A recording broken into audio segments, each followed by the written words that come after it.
beautiful people, welcome to another episode of Naked Rapport, powered by mSwitch Media. And as usual, we have our hosts, Micah and Elsa and myself, hi Ashley, and we're back again with another beautiful topic. And this topic is actually something that is in the heat of the moment. We're going to be talking about, political apathy and political participation. Now, to start the conversation, first of all, let's talk about political apathy, because it's still a wonder to me. Yes, it's still a wonder to me that some people don't want to be involved in the electoral process, like in voting.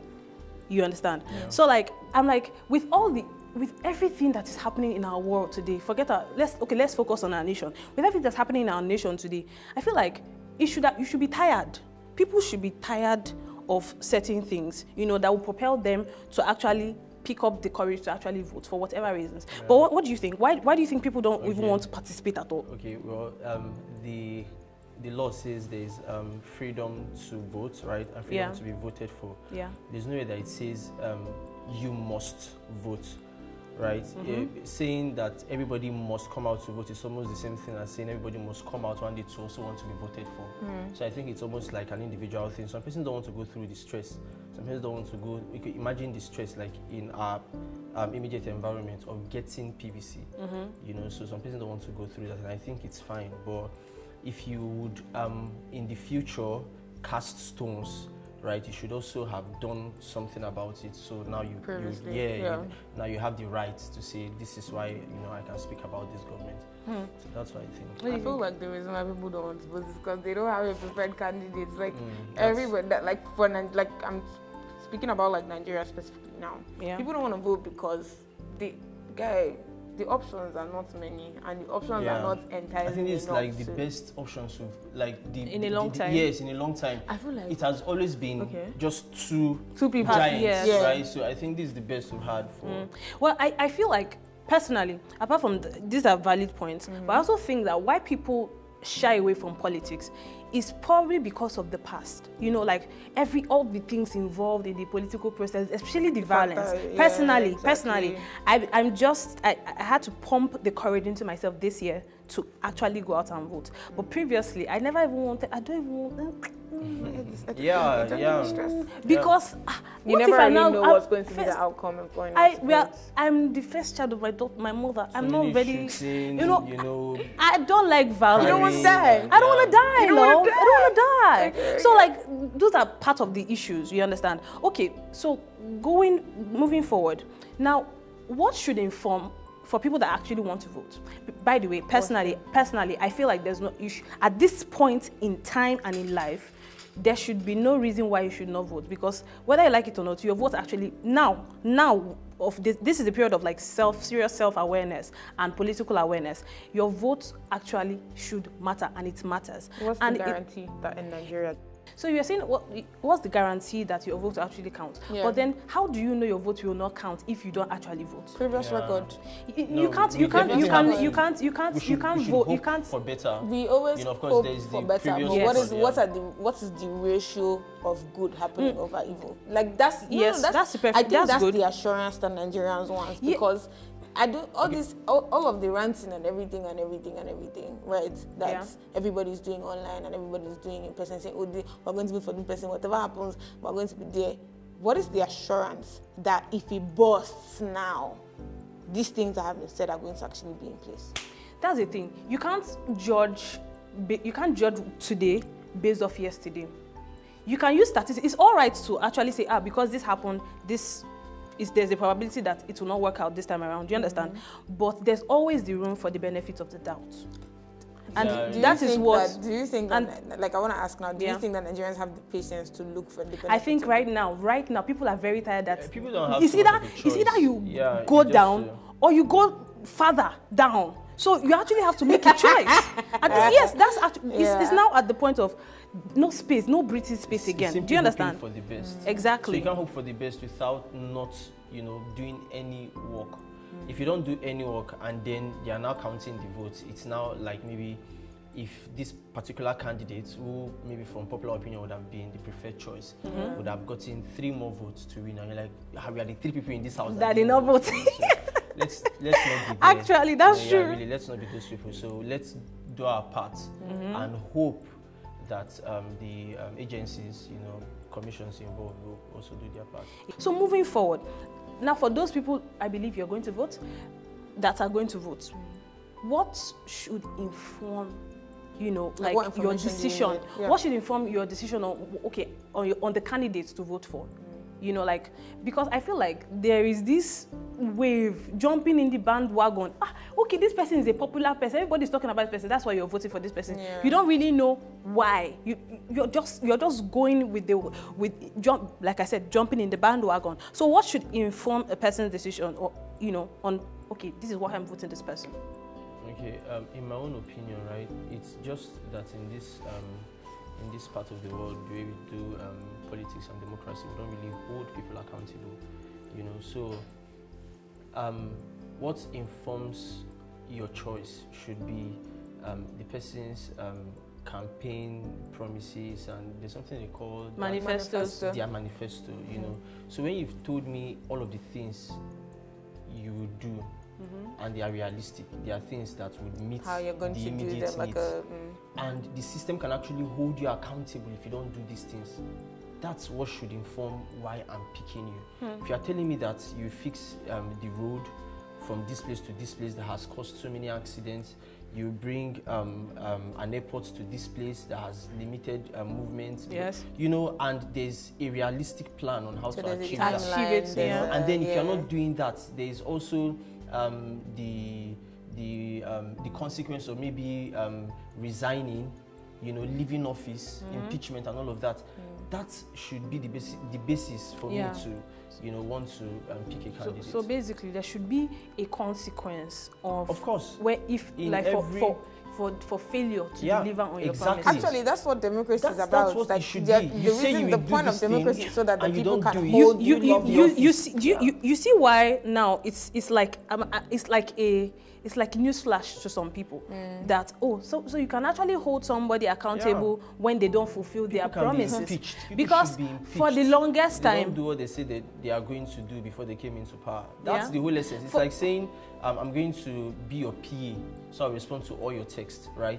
And then I bring you in as my PA. You're no longer responding to my text. What's the point of still being my PA? Yeah. So it's just like I said, it's like newsflash to a lot of people, because over the years we've had so many people get away with a lot of things. Nigerians are most times it's like some of them see us like we are actually fools. Sorry for laughing. In fact, not sorry for laughing. They see us as fools because you see some things. And then come in here and do whatever you want to. And that's not even it. It's fine. It's not. That's not even. You see some ridiculous headlines when you see some money being missing, and they tell you that a snake swallowed the money. Or monkey swallowed the money. I feel like for a lot of these people, right? I don't know if it's the fact that they don't respect us enough to be truthful, or like we know that in this we know that in this country there are no consequences to your actions, but I think like respect the people and yourself enough to like say what happened. Sometimes when I watch the TV and I watch the news and I see like some of these people's fathers, because you're clearly somebody's father, and you come out and somebody's brother, somebody's uncle, somebody's and you're saying nonsense. I really wonder how like the family members of these individuals feel, because see them, how they take this, how they still go out on the streets, Daddy, this thing that you said, it did not make, it made zero sense to God. That's to show you that actually that sometimes politics can take away some people's humanity. Yeah. Because they stop to feel the way you would feel, like you have a conscience. You understand? Okay, so Elsa, what should inform people's decisions? I feel like, and I know like this is really crazy, but I feel like personality should actually inform your decision on who to vote for, aside from like, like the manifesto and what they say they're going to do. So who are they like as an individual? What do they like to do? What have they done previously? Do they have family members? What can their family members specifically say about them? A lot of times, and it's so weird in this country, we don't look to the family members of people that are in power. We don't consider them. We don't remember them. Aside from even remembering them, some people, the only time you know who is maybe when the president, and it's not, you cannot tell me that it's for security reasons. You can't tell me.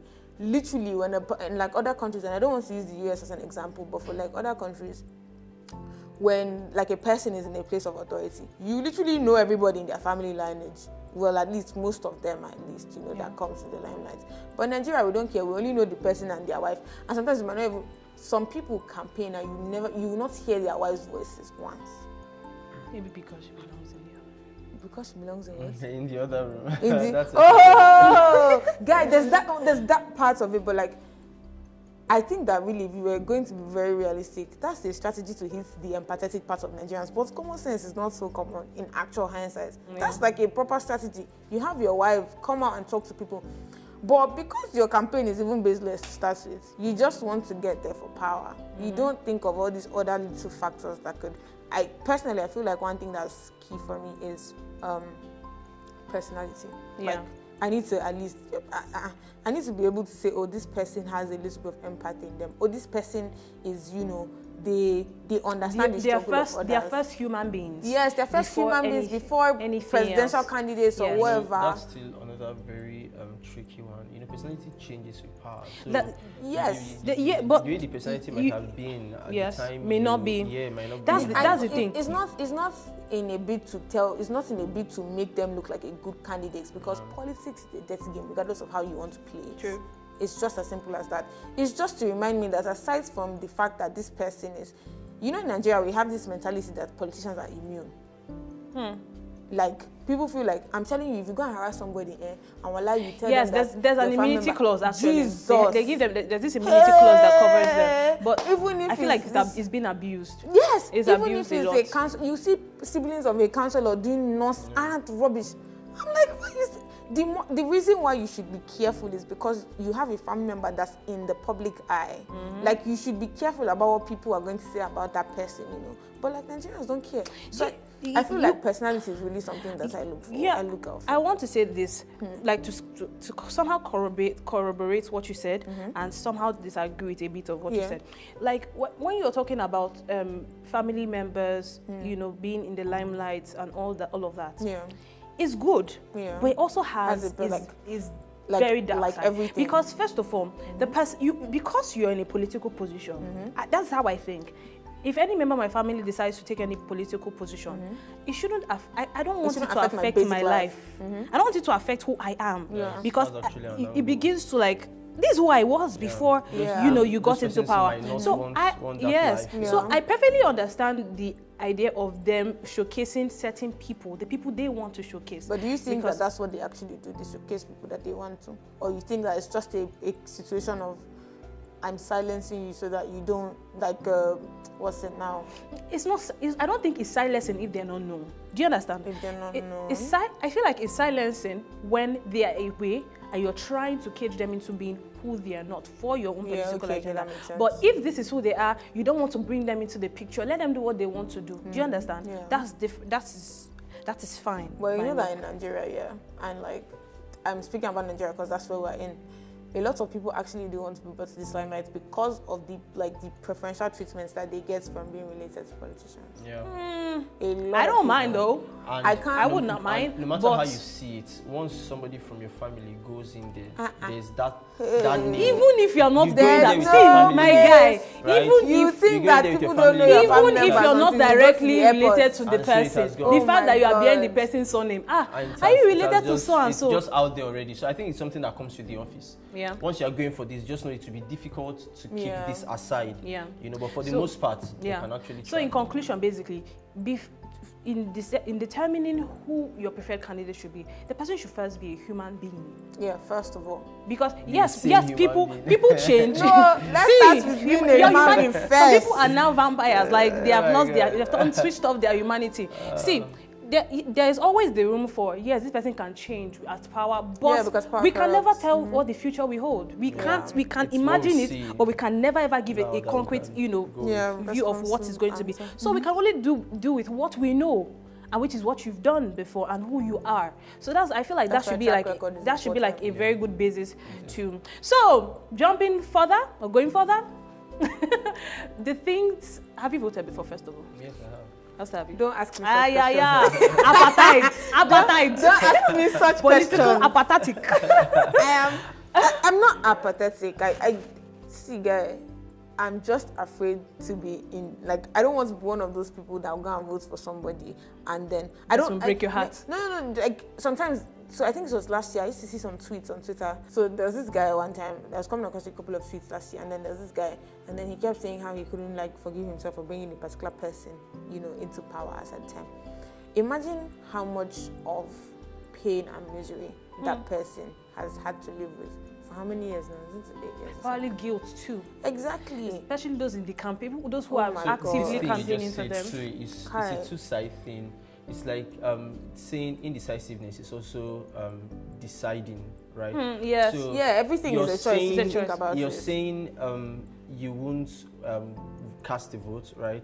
So it's not be counted against maybe somebody that would not do well in the from the society's perspective. Is also saying, what if you had voted and you had voted for the right person? Exactly. So what you will never know. There's no way to know. Okay, so now this is now brought in the right person. So this is now a personal purview. I don't think that there's a right candidate. I don't think. For any election. No, like not anywhere in the world. I'm talking about Nigeria now. And Nigeria now, I have not seen a candidate that fits what I want. And I don't want to go and just cast a vote. Like, I mean, just cast a lot just because. That's a waste of, my solidarity, if you ask me, honestly. So maybe me not, voting is me taking a stand, and that's the stand I want to take. That's actually another point of view. Yeah, of course, people should be able to assess candidates and like, okay, none of you are actually. You're not worth my votes, Nani.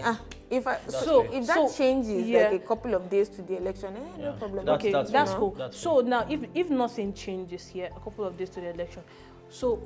In that space, would you rather not vote than be without a leader? Let's say your vote was the one that actually mattered. You like just your vote.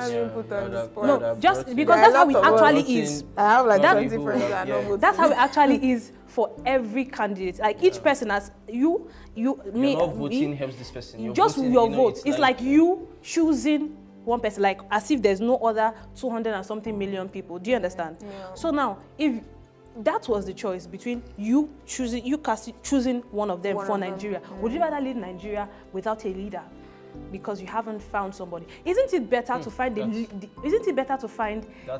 closest, even if you don't find the perfect? No one can actually fit your portfolio. Yeah, nobody can exactly. So isn't it better to actually vote for someone who is somehow close, the closest person? Do you get? Yeah. So. In the choice of a greater evil and a lesser evil, you definitely pick the lesser evil. Do you understand? So now that is how it is now in this situation. So what if in hindsight, my greater, because evil and good is quite subjective. Yeah. So what if my greater evil or my greater good is not the same thing as yours? Exactly. That's the point. Because if you generalize, we have 3 candidates. Who is the greater evil? We don't have just 3 candidates. We don't have 3 candidates. Popular. Let's be guided. In this country now, we have somebody that wants to legalize Igbo somewhere. But we have 3 candidates. So now, in these 3 candidates, who is going to be the greater good and the greater evil, and who is going to be the neutral? So I don't think these questions we should be asking. This is the question that you should answer for you. I know, that's what I'm saying. That's the subject. This is my own question. If I were to ask what she's trying to ask you, is this: it's not just between a lesser evil or a greater evil. It would be between the option of picking somebody and living in Nigeria without a leader. Is there somebody that if you pick in the future, you'd be proud of yourself that yes, I came out and this was what I picked. There's nobody. Because this was the way I saw it. I didn't know it was going to turn out this way, but you are proud of how you had picked it. That's like just being taking your own responsibility. That this was the way I saw it and I picked it like that. I think regardless of whoever you can't tell how the next 4 years or how the 8 years will be. Yeah, so regardless of whoever you vote, your vote is your personal right. So basically, what I'm trying to say is, in the option with the options, which is what we have of you determining who gets to be the leader for either the country or your local government or whatever, you should actually have, even if that person doesn't fit you. I'm not trying to force my idea. I'm just saying, even if someone doesn't like fit check all your boxes. Yes, you know, there should be someone that is somehow close, if at least somehow close. So if it doesn't check on my box, just check at least one box, and then that's my somehow close. Yeah. Okay, I understand. Because I feel like everyone should vote, you know. So moving on. So now that we're going to be voting, because I believe you're going to vote after all of this ceremony and talking. So what are the things that you need to kit up? What is the electoral backpack? How do you need to kit up to go for election? Because see, before I became legal, yes, I used to when they are doing election, I'll go and see. Are you serious? You've done that? Yes. You have power, like you see, to even go close. If you see the queen, so before, like some years after I turned, yes, now the queen. Did you say queen? The queen. Sometime after I became legal, the last election I said after this, maybe rest a bit. But yes, right now I give myself sense. So please, receive the sense. Amen. Go and vote. Amen. Take it. Oh yeah. So what should you take with you to the polling unit? You should definitely go with your face cap. Like this guy don't vote 20 times. You don't officiate. Yes, I'm old actually. You don't officiate. Yeah, I voted in 2019 and I regretted not going with a face cap. For the first time in my life, I had sunburn. So if you have bad head, especially like sunscreen, people like my fellow bad headed like February is like the hot. Yeah. This period, yes. So go with face cap, dress light, wear shoe if there's need to run. Shoe.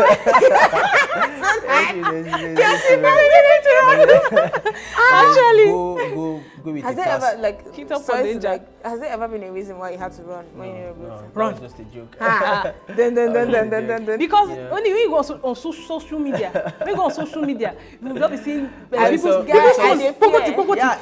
running with their phone. Exactly. In some states, you see people running. So I don't know how your polling unit to be. Another thing, if you are going to vote, chop, brethren. It's not the chop. The chop you're talking about is like the one you carry chop and carry food. Carry the food. Shop and carry food. Carry money, like be eating because vendors go make you money. can't tell. I don't go look for polling. You can't tell how long you will stay at a polling unit because it can take a lot of time. Like it might take your whole day. Go with a lot of cold drinkables, or get stuff there. Go with your water flask. Carry money go. Yeah, carry money go. Basically, but the weather is going to be very hot. It's already hot right now. Very dusty and all of that. And just your face mask in case. Yes, my love. We must fight. A starter pack. You fight. I can do that. She just pack her biscuits. My everything, juice, water. That's your weapon of war, your PVC. And don't forget your PVC. And your pack, yes. Don't forget your PVC. After you go and pack money. They know they go there, go tell them, say, you know, go there, go tell them, say, I have, but I didn't bring it. That's why you picnic, you come to. Children will carry their lunch box, but leave their school bag. Oh my God. They will carry your food and leave your PVC. So in the end, we're just encouraging everyone out there, please voting is your right, and you should try. You should exercise it. So see you at the polling unit on the 25th of Who's polling? Auntie, find Auntie, please. Which polling unit are you going to go to? In the one in my area now. Of course. For security purposes, I know say I go go one day, so I don't want to disclose my location. Okay. So let me say this before we cut. So this show is powered by mswitch. Yes. If you want something like this, the set, the sound, everything. Our space. Polar at us. Even the people too. Yeah, the people too. Like this ones, we can rent them to you. They cannot rent you. They cannot rent me. They'll rent me. Anyways, thank you so much for viewing and for subscribing. Please share this video to your friends. Drop your comments in the comment section. Tell us what you want to hear from us, or what you think about this topic, what we've just discussed about. Thank you very much, and see you in the next episode. Bye.